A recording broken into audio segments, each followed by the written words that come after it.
24 फरवरी सोमवार का दिन विजया एकादशी, आपको विजय दिलाने के लिए आ रही है एकादशी। ओए होए, बहुत बहुत शुभकामनाएं आप सभी को आज के दिन की। मैं आपको बता दूं, एकादशी की तिथि जो होती है वो समर्पित होती है भगवान श्री कृष्ण को, भगवान विष्णु को, भगवान राम को। अब तीनों एक ही, इनमें डिफरेंस क्या है? लेकिन आपको आज के दिन भगवान विष्णु की पूजा करनी चाहिए। चलिए, नमस्कार, सुस्वागतम, वेलकम, अभिनंदन। मैं हूं आपके साथ आपकी अपनी होस्ट एंड दोस्त डॉक्टर वायरा। आपको विजय मिले, आपको सक्सेस मिले, जीवन में कभी किसी चीज की कोई कमी ना हो, ईश्वर से यही मैं कामना करती हूँ। जीवन में आप हर टाइम सक्सेस रहे, लाइफ आगे बढ़े। आपको विजय एकादशी वाले दिन करना क्या होता है? तो क्या कहा जाता है, कर भला तो हो भला। हम यूनिवर्स में जो मैसेजेस भेजते हैं लौट कर वही आते हैं। तो आइए ना, यूनिवर्स में लोगों को अच्छी बात बताते हैं, एकादशी के बारे में बताते हैं, जिससे लोगों का भला हो सके और लोग अपना अच्छा कर सके। शास्त्रों की अगर आप माने तो उनकी मान्यता के अनुसार इस सृष्टि का पालन करने का जो पूरा काम है वो भगवान विष्णु से जुड़ा है। तो ये व्रत भी भगवान विष्णु से जुड़ा हुआ है। एकादशी का व्रत जो है सभी व्रतों में सर्वश्रेष्ठ माना गया है और गीता में श्री कृष्ण भगवान ने कहा है कि व्रतों में व्रत एकादशी व्रत मैं खुद हूँ। फागुन मास के कृष्ण पक्ष की एकादशी को विजया एकादशी के नाम से जाना जाता है और विजया एकादशी की तिथि आरंभ हो रही है 24 फरवरी को सुबह 6:31 से और जो अगले दिन रहेगी 25 फरवरी 4:14 तक। तो एकादशी की तिथि की समाप्ति भी मैंने आपको बता दी, इसीलिए एकादशी का व्रत जो आपको रखना है वो मैंने आपको बता दिया है कि वो आपको रखना है खासकर 24 फरवरी को। विजया एकादशी का महत्व बेहद खास है। विजया एकादशी को अगर लेकर बात की जाए तो विजया एकादशी को आपको ये बात समझनी होगी कि इस व्रत को रखने से आपको सर्व जगह, हर जगह विजय की प्राप्त होती है, शुभ कार्य पूर्ण होते हैं। लंका विजय करने की कामना से मैं आपको बता दूं कि बड़े बड़े मुनियों ने ये भगवान राम को कहा था कि इस एकादशी का व्रत करो और उन्होंने अपने गुरुओं से इस व्रत को रखने का जो है संकल्प लिया था, इस व्रत को रखा था और उसके बाद भगवान राम रावण का वध कर जीते थे। भगवान रामचंद्र ने खुद विजय एकादशी का व्रत रखा था। माना जाता है कि इस एकादशी का व्रत करने से शत्रुओं पर भी आप विजय प्राप्त कर लेते हैं, सभी कार्य आपके अनुकूल हो जाते हैं और आपको लाभ मिलता है। लेकिन इस व्रत को रखकर आपको स्वर्ण का दान करना चाहिए, भूमि का दान करना चाहिए, अन्न का दान करना चाहिए, गौ का दान करना चाहिए और कुछ ना हो तो आपको पुष्प का दान करना चाहिए। आपके जो पुण्य फल है वो बढ़ते हैं और आपके जीवन में मोक्ष की प्राप्ति होती है।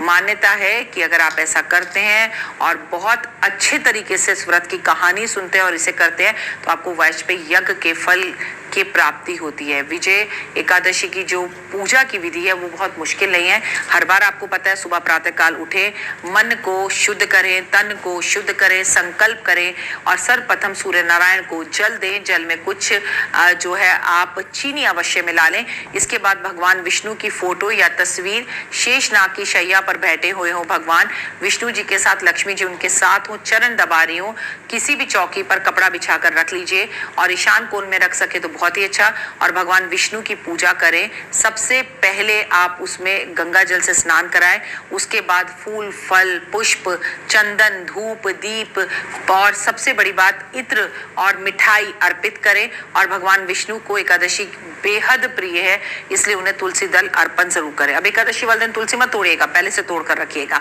और तुलसी के पास जाकर दीपक जरूर जलाएं और उसके बाद श्रद्धा पूर्वक बैठकर भगवान के सामने एकादशी की कथा पढ़े, विष्णु सहस्त्र नाम का पाठ करें। कुछ नहीं कर सकते तो एकादशी वाले दिन, एकादशी के दिन आप विष्णु चालीसा पढ़े और माँ लक्ष्मी की पूजा भी करें, महालक्ष्मी चालीसा भी पढ़े और उसके बाद अंत में भगवान विष्णु की आरती जरूर करें और अपनी मनोकामना को बोले, उनसे आशीर्वाद मांगे और बोले कि मुझसे कोई भूल चूक हो गई हो, क्षमा। अगर आप व्रत नहीं भी रख सकते तो तामसी भोजन बिल्कुल ना करें, दूसरों की निंदा करने से बचें और एकादशी वाले दिन सोने से बचें।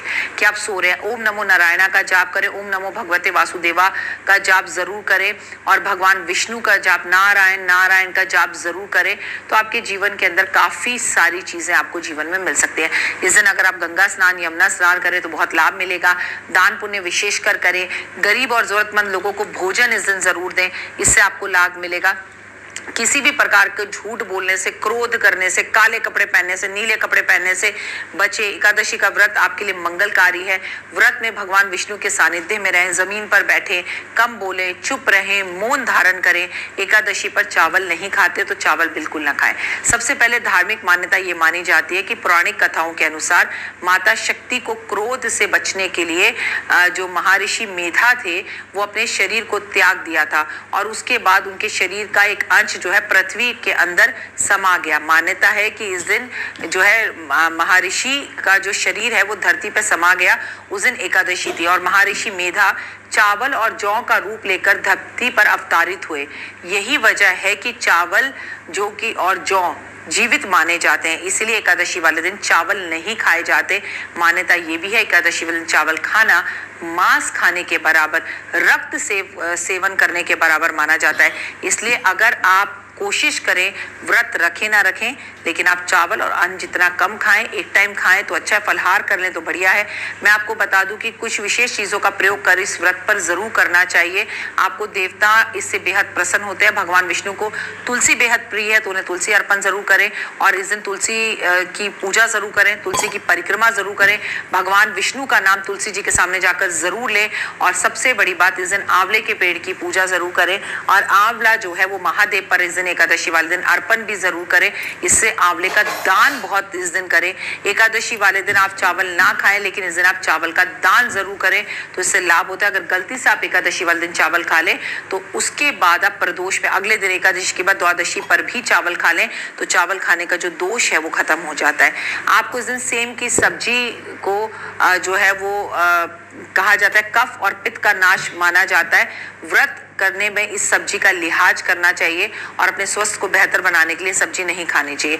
मैं तो आपको कहूँ इस दिन आपको सिर्फ आलू, कुट्टू और सिंघाड़ा ही खाना चाहिए या आप साबुदाना खा सकते हैं। ऐसा कहा जाता है कि इस दिन जो भी भोजन आप बनाएं उसे शुद्ध घी में बनाना चाहिए और भोजन को पहले किसी ब्राह्मण को खिलाना चाहिए या आपको भगवान को भोग लगाना चाहिए फिर खाना चाहिए।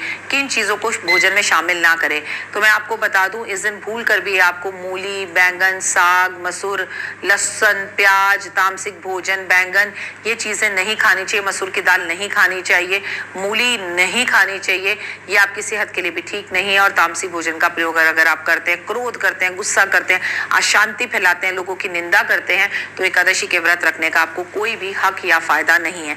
नदियों के किनारे दिए जरूर जलाएं। फिलहाल दीजिए इजाजत। नमस्कार, जय माता।